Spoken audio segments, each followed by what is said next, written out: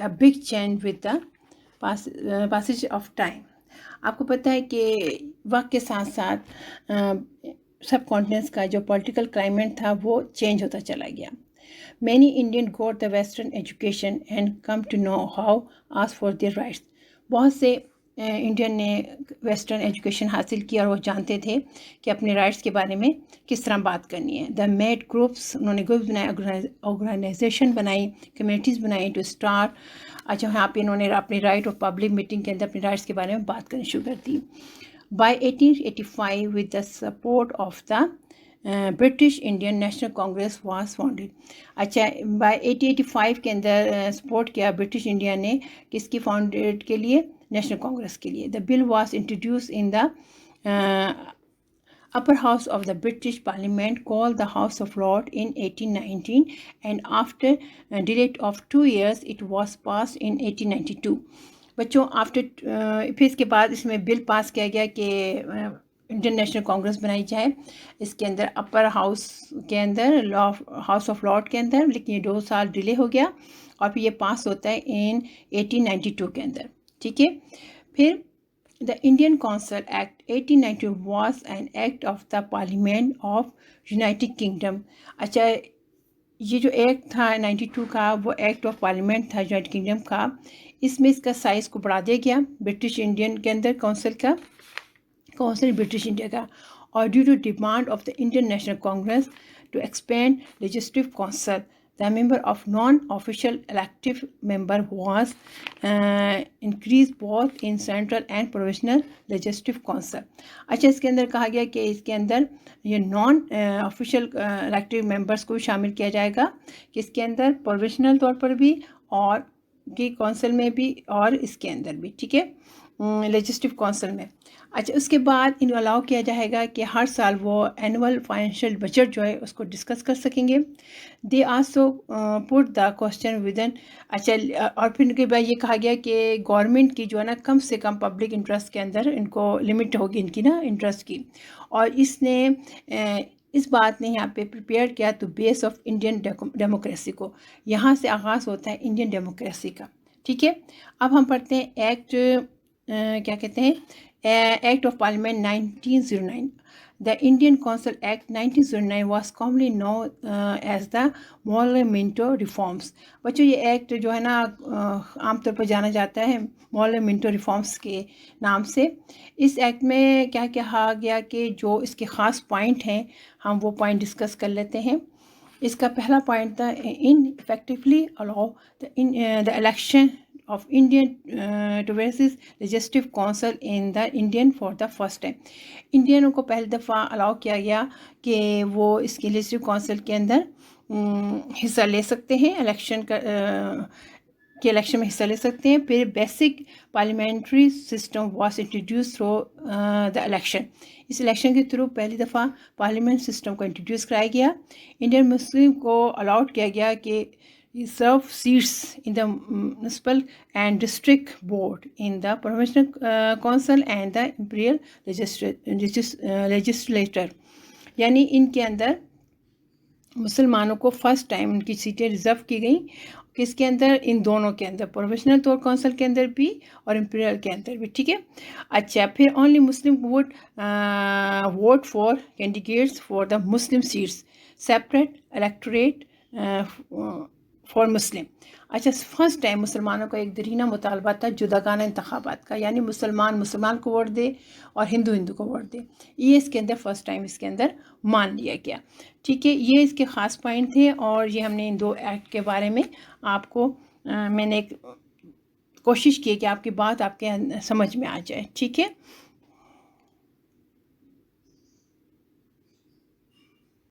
ہاں بچوں ہم آتے ہیں اپنے چوتھے ایکٹ آف پارلیمنٹ 1990 طرف. The world war about the fever of self rule for the Indian. جب ورلڈ وار فرسٹ جو ہوتی ہے وہ ایک طرح سا سیلف فیور لے کر کس کا self rule for the Indian, یعنی وہ چاہتے تھے اپنی خود مختاری کا انڈینس کی. ٹھیک ہے نا. They had supported by the government conditionally. However, the political situation got for difficult for the British with many movement for Hindu and Muslim against them.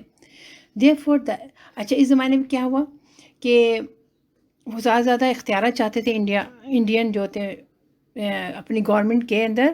تو اس کی وجہ سے اور یہ اس وقت ان کے لیے بہت زیادہ پریشانی کا باعث بنا تھا برٹش گورنمنٹ کے لیے، جو بہت سی موومنٹ یہاں چل رہی تھیں ہندوؤں کی طرف سے اور مسلمانوں کی طرف سے. ٹھیک ہے، therefore اس لیے the act of the parliament 1919 was pass to expand participation of Indian in the government of India. تو اس لیے انہوں نے یہ پاس کیا ایکٹ آف 1919 کہ زیادہ سے زیادہ ان کو پارٹیسپیشن دی جائے انڈینس کو گورنمنٹ کے اندر. ٹھیک ہے، دا ایکٹ، اس ایکٹ میں ریفارمز میں کیا کہتے ہیں، یہ ریفارم جو تھی نا 1919 کا خاص طور مشہور ہے منٹو چیمسفورڈ اصلاحات کے نام سے، ریفارمز کے نام سے مشہور ہے. اس میں کیا گیا، اس act provide the dual form of government call dyarchy for the major provinces. اچھا، اس کے اندر کیا ہمیں جو پرووائڈ کیا گیا اس ایکٹ کے اندر ڈیول سسٹم آف گورنمنٹ جو ڈاچی کہتے ہیں وہ اس کے اندر انٹروڈیوس کرایا گیا. In the each province, control of the some area of government was given to minister who were answerable to the provincial council. یعنی ان کو کنٹرول دیا جائے گا، منسٹر ہوں گے اور وہ آنسریبل کس کے سامنے ہوں گے، پروونشل گورنمنٹ کے سامنے. ٹھیک ہے، دا لسٹ انکلوڈ، اس میں جو تھا کیا کون کون سے ان کو دیے گئے شعبے وہ تھے، agriculture, local government, health and education کا ان کو دے دیا گیا. دا پروونشنل کونسل جو تھے at the same time all other area of government remained under the control of the viceroy کے کون کون سے، ڈیفینس کا، فورن افیئرس کا اینڈ کمیونیکیشن کا. اچھا، پروونشنل کو جو دیے گئے تھے وہ تھے agriculture, local government health and education کے صوبوں کو دے دیے گئے. اور جو وائسرائے کے جو انڈر آیا تھا وہ کون کون سے تھے، وہ ڈیفینس کا، فورن افیئرس کا اور کمیونیکیشن کے جو شعبے تھے وہ اس کے انڈر آ گئے. یعنی اس کے اندر مطلب دے بھی رہے تھے اور نہیں بھی دے رہے تھے، اس طرح کی پالیسی اختیار کر رکھی تھی انہوں نے برٹش گورنمنٹ نے کہ یہ انڈینس کے لوگوں کو جہاں کی زیادہ ان کو اس میں حکومت کے اندر حصہ دیا بھی جا رہا تھا، نہیں بھی دیا جا رہا تھا. یعنی ہر طرح سے کچھ نہ کچھ کر کے گھما کے اپنے کنٹرول میں رکھنا. اگر ہم اس کا پورا وہ نکالیں تو ہمیں یہ سامنے سے بات سمجھ میں آتی ہے آخر کے اندر کہ برٹش گورنمنٹ کی ریفارمز تھیں، انہوں نے کی ریفارم سے یہاں کے لوگ جو تھے سب کانٹیننٹس کے لوگ سیٹسفائز نہیں تھے.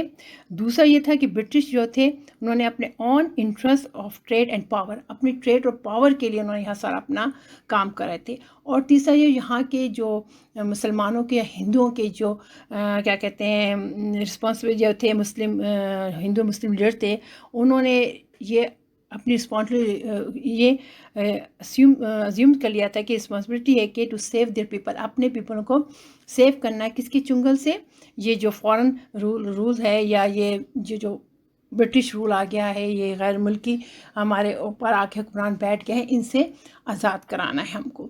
بچوں یہ ہم نے آج کا چیپٹر کمپلیٹ کر لیا. یقیناً آپ کو اس چیپٹر کے اندر سمجھ آ گیا ہوگا کہ ہم نے کس طرح پڑھا. پہلے ہم نے ساری پالیسیز پڑھی تھیں، اس کے بعد یہاں پر جو ایکٹ بنائے گئے ان کے بارے میں پڑھا، اور وہ ایکٹ کیا کیا تھے. یہاں تک ہم نے جو ایکٹ بنا تھا یہ 1919 کا جو تھا 1929 تک لاگو رہا تھا، یعنی اتنا لمبا ایکٹ کیا تھا یہ 10 سال تک. اچھا یہ ہم نے سارا پڑھ لیا ہے، لیکن آپ کو سمجھ آ گیا ہوگا. اگر آپ کو کوئی چیز سمجھ نہیں آئی ہے تو آپ میرے پرسنل نمبر پہ مجھ سے پوچھ سکتے ہیں یا اپنی سبجیکٹ ٹیچر سے پوچھ سکتے ہیں. اچھا اپنا خیال رکھیے گا اور اچھی طرح سے پڑھیے گا. آگے آپ کے ایگزام ہونے والے ہیں، اس چیپٹر میں سے ایم سی کیوز آئیں گے، اس کو اچھی طرح پڑھیں اور یقیناً آپ وہ ایم سی کیوز سولو کر لیں گے. اللہ حافظ، اپنا خیال رکھیے گا. اللہ حافظ.